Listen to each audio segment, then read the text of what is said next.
जय हिंद, जय भारत, जय संविधान, जय भीम। जैसा कि आज हम लोग जानते हैं 14 अप्रैल यानी डॉक्टर भीमराव अम्बेडकर साहब जी का जन्म दिवस है। आज यहाँ पर सभी लोगों को देख रहे होंगे कि सभी यहाँ पर एकत्र हुए हैं।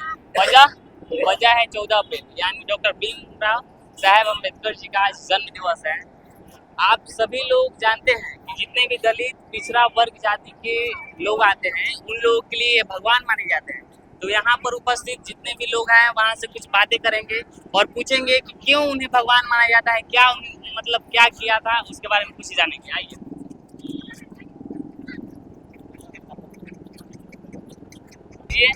यहाँ पर उपस्थित है अभी पदूत के सुपर 30 कोचिंग जो डायरेक्टर है सुनील सर, उनसे कुछ बातें करेंगे। और यहाँ पदूत गांव के मुखिया हैं धर्मेंद्र कुमार जी, इनसे भी कुछ बातें करेंगे। और इनका नाम है राकेश रंजन जी, इनसे भी कुछ बातें करेंगे। तो आज हम लोग जानेंगे कि 14 अप्रैल यानी जो संविधान लिखे हैं भीमराव अम्बेडकर जी, उनके बारे में कुछ बातें करेंगे। क्यों आखिर जो लोग पिछड़ा वर्ग और दलित लोग हैं उन लोग इनको भगवान क्यों मानते हैं, क्यों आइडियल मानते हैं, इनको कुछ थोड़ा सा बारे में जानेंगे। तो सर बताइए उनका जीवन संघर्ष कैसे रहा और संविधान के बारे में कुछ बताइए कि इनका योगदान कैसे था। इन्होंने इतना संघर्ष किया, संघर्ष के बावजूद इन्होंने कुछ ऐसा मिसाल बना दिया जो सब लोग जानता है। तो कुछ बताइए इसके बारे में।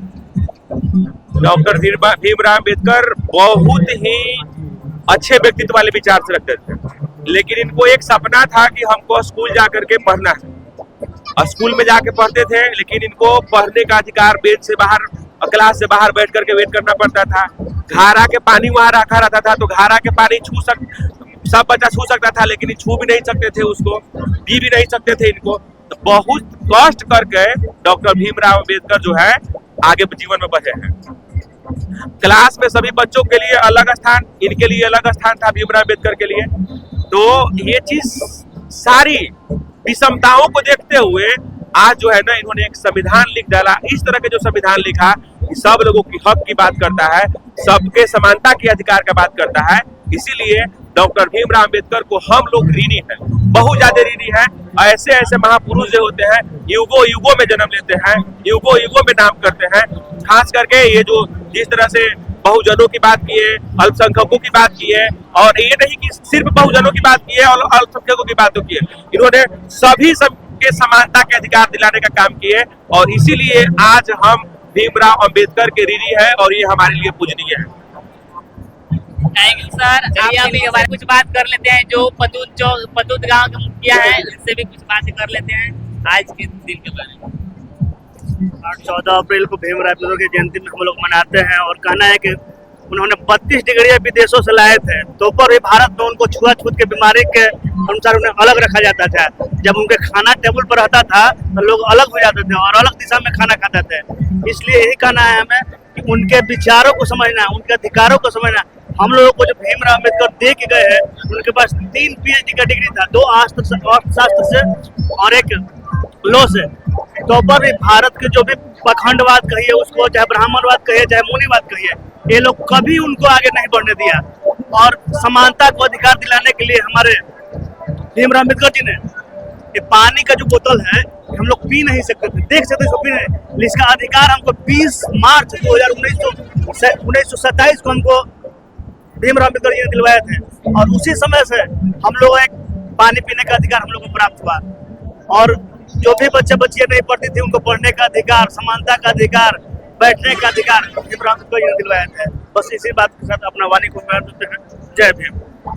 चलिए धन्यवाद। चलिए अभी हम बात करेंगे डेव इंटरनेशनल के डायरेक्टर राकेश रंजन जी से। ये कुछ बताएंगे आज के दिनों के बारे में। मैं चाहूँगा अम्बेडकर साहब जयंती के दिन का 14 अप्रैल के अवसर पर बाबा साहब ने इतना कुछ सभी जनता लोग को दे दिया जिसका सभी जनता आभारी है।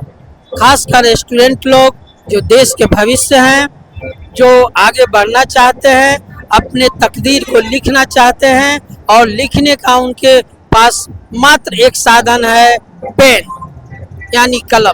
कलम के सहारे वो अपना जीवन को सुखमय, समाज को सुखमय बनाना चाहते हैं।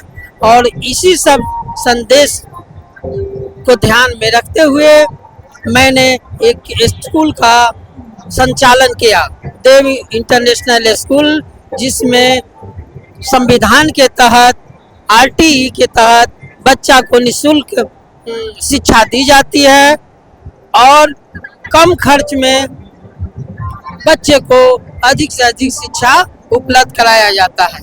मैं बाबा साहब का आभार व्यक्त करता हूँ कि जिन्होंने गरीब गुजरे, महिलाएं, शोषित सभी लोग को अपने एक सिस्टम के माध्यम से, वह सिस्टम भारत का संविधान है, उसके माध्यम से उन्होंने अच्छे जीवन जीने की कला सिखा दी, अच्छे बोलने की भाषा सिखा दी और अच्छे रहने की उन्होंने यंत्र दे दिया। वह यंत्र है भारत का संविधान। इसी के साथ मैं अपने जनता को संदेश देना चाहता हूँ कि कलम के सहारे ही बहुत कुछ ऊंचाई पर पहुंचा जा सकता है।